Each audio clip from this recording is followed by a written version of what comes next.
Hello Monday lovers, today's video is going to be a review of the Poppin metallic gel pens. These come in the 0.8 millimeter size, and I got these at TJ Maxx for about $4 each, although I'm pretty sure these are also available at Staples and Barnes & Nobles and also on Amazon. And like always, there will be links in the description as well as links to more videos you can watch after this video. So make sure to check out the description and don't forget to like and subscribe. And so here is the body of the pen. So here's just a close-up of the nib. It is a very round nib, very like flat kind of, and the cap fits on the other side, and it says Poppin gel in the same color as the ink on the inside. You cannot take the ink out of the pen or put some other ink inside of the pen, so once you're out, you're out. I do not think these are for individual sale, but the pen is pretty aesthetic with the cap and everything. So if you care about the looks of your pens, that's how the pen looked. I think it looked pretty cute. And here are just some swatches. So the swatches are pretty much normal, just the color names. And for smoothness, I guess these were actually really smooth. They were kind of like, they felt like dry, like they didn't feel dry, like they still felt like very inky, but they felt like the ink would dry really quickly. However, that was not the case, as you'll see. But you know, these are still metallic gel pens and they are still really smooth. I really liked how smooth they were. And so now I thought we would try to just draw them out with like actual things, just to see how these color dark areas as well as I color large areas, as well as testing these out on black paper. And I do want to mention that these pens do railroad quite a bit, especially if you are coloring fast.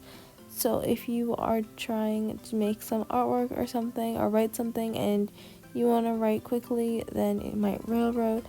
And if you don't want to write quickly and you just kind of are okay with writing a little bit slowly, then if you write slow enough, then these don't railroad and they come out pretty nice and pretty inky. The ink flow is pretty consistent.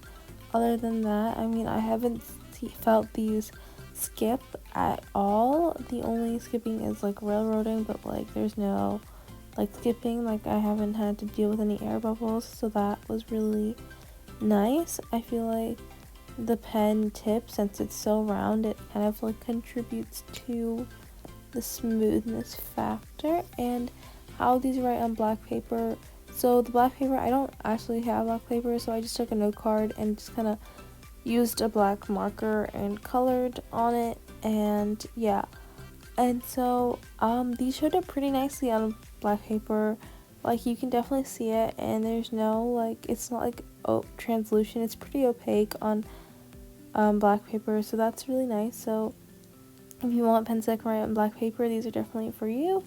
And if you like these metallic pens, I did get these in a stationery haul, so stationery hauls will be linked in the cards and description box below, so check that out.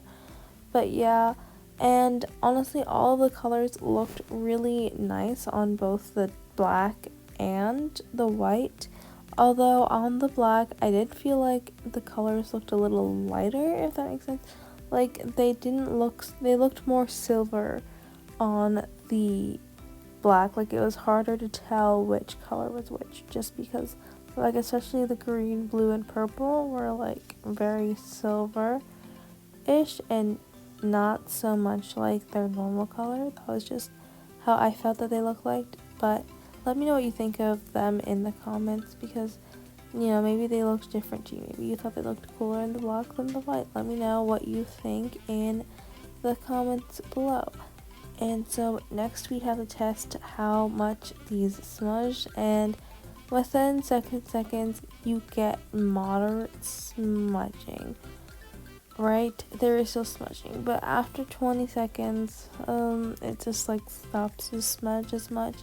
So if you are someone that like really likes to use a highlighter with their notes, or is someone that is a lefty, then you know these are definitely not for you because these smudge super easily. But that smudging really got me thinking about maybe we can use these with water. Let's see. So I wanted to also do a water test just to see how water resistant they are. So I did wait for these to dry before testing out the water resistancy, but I cut that part out because it was a little while. I waited a few minutes because I didn't really want it to be wet at all. And considering how it took 20 minutes for it to dry and still smudge a little bit because it's a very smudgy pen. Like you'll have to wait a little bit before you can actually use them again, or before you can like move your paper, because these smudge a lot. Like if you can't deal with pens that smudge a lot, these are definitely not good for you, because these are they smudge a lot. But for the water test, these are definitely not waterproof, as you can see here. I mean, you can still see the letters, so that's good, but the pen ink does definitely come out.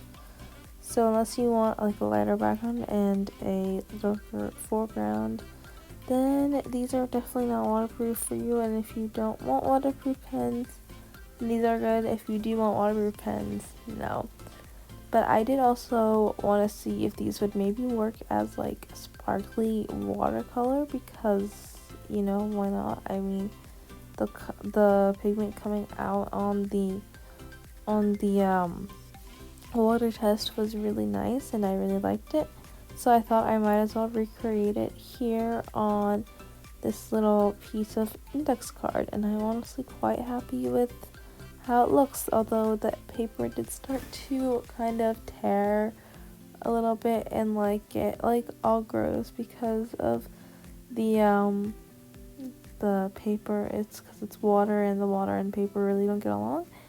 And now the final thing I want to look at today is the bleed through of these pens. So to test that, I just kind of made a few different pictures, a few different symbols with these pens, and then I just wanted to make sure that, you know, you'd actually be able to see it afterwards. So these are a little bit larger, and so for bleed through, there was a bit of ghosting through, but there wasn't much bleed through, so these don't really bleed through as much. And yeah, that's pretty much it for today's video, guys. Thank you guys so much for watching today's video. I really hope you enjoyed today's video, because I put a lot of thought into these videos and I want you guys to enjoy them. And if you did enjoy today's video, don't forget to hit that like button. It really helps me out. I know it doesn't seem like a lot, but it is a lot, and it's definitely very helpful to have someone like your video. And subscribe, because subscribing is great and you get to see more of my videos on stationery, calligraphy, and art. And hit the bell so you get notified every time I make them on Mondays. So yeah, also here is just how these look with the bleed through. Just thought I'd say that now. So yeah, there's definitely like bumps in the paper. It makes the paper like bumpy in the back, but there's no bleed through. So that's pretty much it for today's video. Make sure you like this video and subscribe and hit the bell to get notified on all my videos, and comment down below on whether or not you'd buy these pens, as well as any alternatives that you know of. Make sure that you check the description box for more videos, and remember to have a happy Monday. Bye bye.